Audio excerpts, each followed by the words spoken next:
think at the time, possibly in 2012, I honestly, hand on heart, believed that Katie was the only person that could have beat me. I was on a projection which was just, I'd come out of the World Championships on a different level and a different high after getting a bronze medal, and I knew how I finally believed in how good I was. When did it first come into your mind then, sort of between that fight and now, when did it first kind of come into your mind that you kind of knew you were going to have to fight her again at some point or wanted to fight her again? I think I've always wanted to fight her again. I just, our paths have just never crossed since. And it sounds mad, but we've only crossed paths so few times, even though we was in the same way for such a long time. And it just so happens that it's now. And you've just got to take your opportunities when they come. As I say before, after the open off, I didn't know if I'd ever get back on the path. So it was just, like I said, once the Harper fight was done and dusted and the opportunity came, I've always took my opportunities when they come, and I've got it. So I'm not complaining too much now. I know Joe Gallagher's made a few comments about Katie and about certain vulnerabilities, and obviously we saw in the kind of two Pursoon fights that neither of them really went her the entire way. I mean, you could argue she was fortuitous with both results. I mean, what have you seen in her? What weaknesses do you see that perhaps we didn't see prior to those fights? I don't think it's about weaknesses. I just think the order of the boxer that she is. We have these same orders. There's very few that we have them. Lomachenko's, Anthony Joshua's, and then someone comes along and beats them, or makes them human. And I think that's just what it was. It was we always expect such high standards from her that we always put it on a pedestal kind of thing, and then someone comes along and just proves that they are just like any other boxer. They have got flaws, they have got weaknesses, they are human and make mistakes. I don't take too much from the Pursoon fights because I'm not Pursoon and I don't box like that. So I think Pursoon is a tough fight for anybody. Work rate is very high. His skill set's not as high as others, but she makes up for it in hard work and determination. So thanks. Okay, we go to Ringy Boxing next, please. Hey Tasha, how are you? You well? I'm good, thank you. Okay, right. I've got to make sure I get this quote right, because when you get boxers' quotes wrong, they get paid off. So I just wanted that right. I remember what you said on commentary on Sky Sports, I believe, the Bridges and Courtenay fight, that you was a little bit jealous, or you want to have that sort of moment that they're having. Do you see yourself here now, and are you ready to show and prove now you've got that moment that they had? Yeah, I think anytime that I step into the ring, I want to perform well. But yeah, I was jealous. It has been such a long time. I'm glad you said that and I didn't get it wrong. No, yeah, it was. And you sit there and you sit there thinking, when's it going to be my turn? When's it going to be my turn? And all eyes are on women's boxing for whatever reason. And the women are stepping up to the plate and showing that the eyes should be there for all the right reasons. And now Saturday it will be our turn. And I think both of us will put on a good performance and a good show for the fans that are watching. And a lot of people have said to me, I'm sure you've heard it, that in their opinion, they see this like as a top of the bill sort of fight. How do you feel when you hear that? Does that make you not perform differently, but do you go into the fight with a different set of expectations, like you want to sort of really show people what you can do when you get there? I don't take it like that. I just think that it shows for me how far women's boxing has come from the days of it's the women, and now all of a sudden it's why aren't these headlining a pay-per-view card? That shows how in such a short space of time how far it's come and how accepting the fans are and how appreciative they are of women's boxing at its highest level. Well, I'll let you go. I don't think anybody's saying, oh, it's the women now. We love it. We love it. Thank you very much. Yeah, thanks. Okay, we go to Cynthia from Ring TV, please. Can you hear me? Yeah. Yep. Okay. Hi, Natasha. Cynthia Conte from Ring TV, Ring Magazine. Good to see you again. I remember the last time we spoke, I kept advocating for this fight for you to have a rematch with Katie Taylor, and now it has come about. Let's talk about the challenges. Does that fight back in 2012 with her, does that ever replay back in your mind when you're training for this fight? Or do you just put it all away and have Joel Gallagher do it all for you? No, I think the only thing that I remember is, you know, the pain of losing, which I don't want to do. So the actual fight itself, there's not really much that we can take from that fight because it's 9 years ago. We are two different people, two different boxers, and even though it's the same sport, it's different. You know, we're not point scoring. We've got more than 4 rounds, and you know, you get being a bigger puncher benefits you.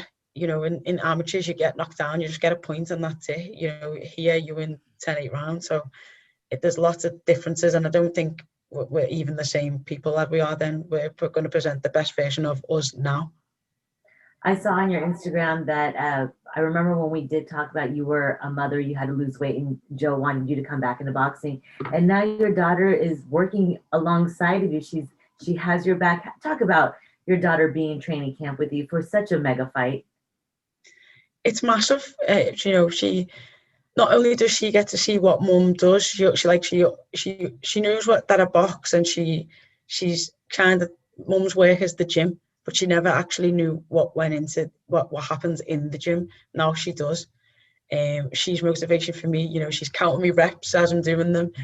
She's giving me water in between rounds. I'm chasing her down the track, and for me, just to have her there is inspiration in itself. And for me being a mum, I hope she sees that, you know, all the hard work that goes into it, and just because, you know, people say things and put barriers up and whatever, that, you know, if you work hard, that anything is possible.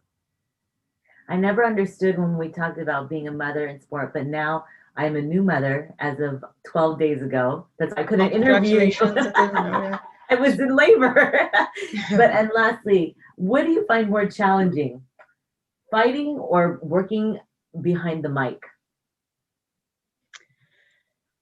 I think the training for the fight is the hardest bit.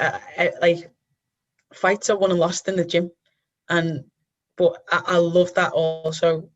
That's the part that I love the most, because you're pushing yourself every time you walk through the door. But definitely just sitting back and chilling and you know, critiquing other people's boxing is easier than, you know, the stress of you going into the ring and performing and living up to what you expect of yourself. Yes. Well, best of luck to you, Tasha, this weekend, and stay safe in the ring, both you and Katie.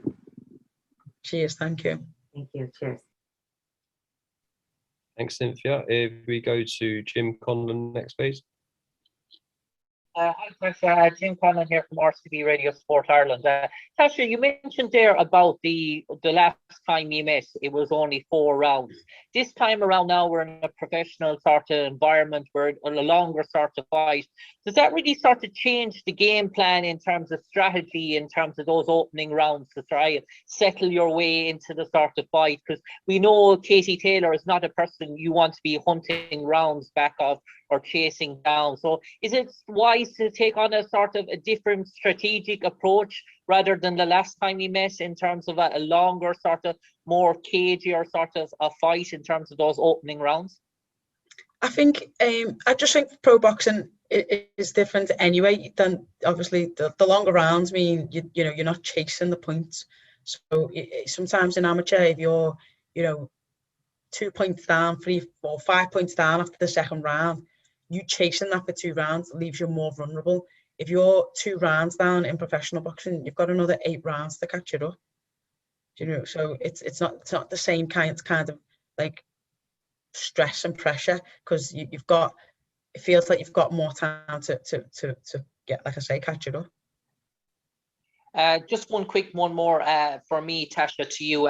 Do you think we see Katie in the ring, she never seems to get phased or sort of flustered? And would that be a big sort of onus for you, a big sort of psychological plus, if you can maybe fluster her or unfaze her in the opening sort of rounds in terms of make her think on the spot? Obviously, yeah. Anytime you can physically see, you always look trying to pick up on stuff on your opponents. You know what they're going to do next, or you know what shot hit, or what reactions they've got to what shots you're throwing. And I think to be able to physically see that you've hit it is obviously a gold mine for any boxer. But just because we don't, I wouldn't say that she's never been hurt, or she hides it well, is what I will say, is that, you know, she's been in this game for so long, and she's such a boxing IQ is so up there that she masks it well. I don't think that she hasn't not been hurt, and I do think she has been flustered. I do think she's been, it's just that either commentary doesn't pick up on it, or she masks it that well that we don't see it. Best of luck, Tasha. Cheers, thank you. Okay, if we go to Natasha Jonas next, please. Hi, Tasha. How are you? I'm good, thanks. You're all right. I'm good, thanks. Obviously, similar to the Terry Harper fight, you're going into this one as the underdog. How are you using that as motivation? Again, it's just, you know, the worst thing you can tell me is that I'm like worse than my little girl. The worst thing you can tell me is that I can't do it, because I'm going to prove to you that I can. So yeah, you know, people have been putting me in boxes and putting, you know, barriers up to what they say they believe that I can do, be, see, and for my whole life I've been knocking them down and proving them wrong. So, you know, being the underdog for me is nothing new. Yeah, thank you. Good luck on Saturday. Cheers, thank you. Okay, we go to Gail next, please. Hi, Natasha. Are you all right? I'm good. How are you? I'm good, thanks. I just wanted to ask about your last fight with Terry Harper. There's a lot of talk on social media where a lot of people actually think that you did enough to take the win in that fight. Does that make you feel like you have to take the decision away for the judges next time around? No, I've just got to. It puts a thought in my mind that I have to win more convincingly. That it does put that in my mind. But what the judges do, like I said before, I can't control that. So there's no point in stressing about it. And once the decision's made, it's not going to be unmade. So I can just only do what I can do. And hopefully they see what everybody else sees. Thanks a lot, and best of luck on Saturday. Cheers, thank you. Thank you. Thanks, Gail. Go to Carlos Toro next, please. Hi, Natasha. Thanks so much for taking time to talk to us. You know, when it comes to preparing for this fight, obviously for titles at lightweight compared to your last fight fighting for a title at super featherweight, how different do you feel physically now that you have those extra pounds to sort of work with compared to the Terry Harper fight? Do you feel better physically, or how different do you feel in preparation for this fight compared to the last one? It's actually mad. I went for testing just before, well, not just before, like last week. Even though I'm heavier, I'm actually muscle mass leaner. My fat percentage has dropped and is lower than Harper. So I feel like I do, like people say all the time, you know, physically in the best shape of my life, because you expect to be. But I genuinely do feel like that. You know, I'm stronger. My stats are saying that I'm better. Everything says that I'm better. Thanks, Natasha. Best of luck on Saturday. Cheers, thank you. Okay, we go to Louis from Fight Post next, please. Oh, hi, Natasha. So this question's less about your fight on Saturday, more just about your career in general. So I was thinking, when it's all, you know, said and done, you're retired, how would you like to be remembered as a boxer and as a person? As a game changer. Simple, be all and handle, yeah. Brilliant, thank you. Sorry, sorry, I didn't elaborate on that anymore, but that's it, yeah. That's game changer and champion, that's it. Thank you, cheers. Okay, if you've got a Jesse with your hand up, if you want to ask you a question. If not, we'll move on. Okay, we've got Brett, if you want to ask your question, mate. Cheers, Dan. Hi, Tash. Thanks very much for giving us the time to speak to you. No problems. It's just a quick one. You mentioned earlier that there's an aura around Katie Taylor that's actually made her seem human-like and not invincible, I think, as a lot of people have previously referred to. You're known as what we saw from the previous Terry Harper fight, that you bring so much pressure and you bring so much energy. Is there that element on Saturday, and when we talk about this aura, that Katie Taylor potentially won't like to have it put on her with that much pressure? Potentially. I'm just what I did for the Harper was prepare for every eventuality and put the best version of me on show. I do think the cut changed things a little bit because I had to be protective of the eye because I didn't want it to get any worse. So that was something that I didn't account for that happened, and you've got to change as you do in boxing. There's always stuff that happens. But for me, you know, sorry, I forgot the question. Are you going to be able to put it on her on Saturday? Do you think she's going to dislike? Oh yeah, I'll just be putting my best foot forward and I've prepared for every version that she can come with and the best version of everything that she can come with. So we'll see. All right, Tash, thanks very much, and good luck for Saturday. Nice one. Okay, we go to Steve from Boxing UK, please. Hi, Tasha. It's Steve from Boxing UK. You all right, Steve? Hello. Tasha, last time we spoke, you said this was the biggest fight of your pro career. Can you tell us exactly why? And can we expect another fight of the year contender? You can always expect a fight of the year contender when I'm in the ring. Steve, you're going to have to change your app before I start speaking. You were all right last time. Yeah, I think, you know, I think we've just got styles that gel, and it's going to be fireworks, and the best version of me versus the best version of Katie. You know, what is there not to like? You know, what was the first part of your question as well? Sorry. Yeah, you said to us last time that it was the biggest fight of your pro career. Why is that? It's just, you know, I kicked up a fuss and cried and spat my dummy out about not being able to have 2 belts. And now I've got the chance to box for 4 and be undisputed lightweight champion. And, you know, if you can't get yourself up for nights like this, you're probably in the wrong spot. Absolutely. Best luck at the weekend, Tasha. Take care. Nice one. Thanks, Steve. We go to Gavin next, please. Hi, Tasha. Going back as far as Katie's professional debut, I think you did punditry for Sky that night. You were ringside and you were asked afterwards, would you fancy getting in with her again then? And you kind of laughed it off and jokingly said no. And I guess later in her career, we saw Ava Wallstrom, another amateur rival of hers, move up in weight, fight Katie, perform well, but afterwards admit that she actually didn't really believe she would beat Katie. It was more a kind of a life experience for her to fight her as a pro and test herself against the best without that innate belief that she could actually beat her. Do you have that innate belief, or is this a kind of a similar thing with Wallstrom? And I don't mean it to be a disrespectful question, but is it about testing yourself or actually going in fully believing you would win? No, it is a good question. Genuinely, in the 2012 Olympics, I believe, like I said, she was the only person in the Olympics that could have beat me. And it's just unfortunate that it drew her so early and then we fought early. And I do think she was just the better boxer. And she was the only one that I didn't want to draw, because I did deep down inside knew that she could beat me.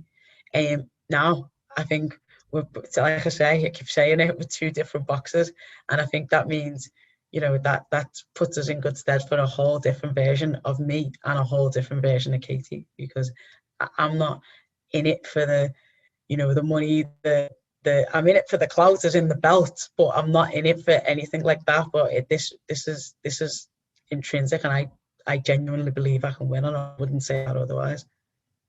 Thanks a million. Best of luck. Cheers, thank you. Okay, guys, we've got 3 before just waiting wait for it. We've got 1 more. So, Donna, if you're there, do you want to ask your final question, please?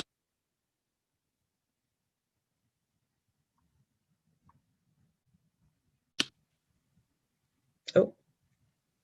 Who? You said Marshall Brown? No, Donut. Can you hear me? Oh, mate? yeah. Hey, what's up? Sorry, I didn't hear the call. Yeah, Natasha, first off, thank you for taking the time to talk. what I notice when I look at the coverage and the way that people talk about boxing versus, for example, mixed martial arts, you had these two huge title fights over the weekend over in MMA, and the entire discussion beforehand is about strategy. It's about, who's got the better kicks, who's got the better wrestling. Whereas with women's boxing, it appears that there's always some element of historical significance. It always seems like something is happening for the women's sport in women's boxing. What do you think that promoters need to do to make it more just a part of everyday discussion of the sport, women's fights? I think, like I said before, we are moving in the right direction when people are saying, why aren't you topping the bill? As opposed to, so many years ago saying, why are women boxing? It shows that we've come a long way, and people, like I say, are entertained by boxing at its highest level. And we're the big driving force in that, we as the athletes. I think getting out on the big shows, I think, being visible to everybody, men, women, we're 50% of the population, but we're not 50% of the boxing audience. So we need to get out there and be appealing to everybody, and just being visible. The brand power that certain promoters and the media have, you need to get in supporters and just be fair.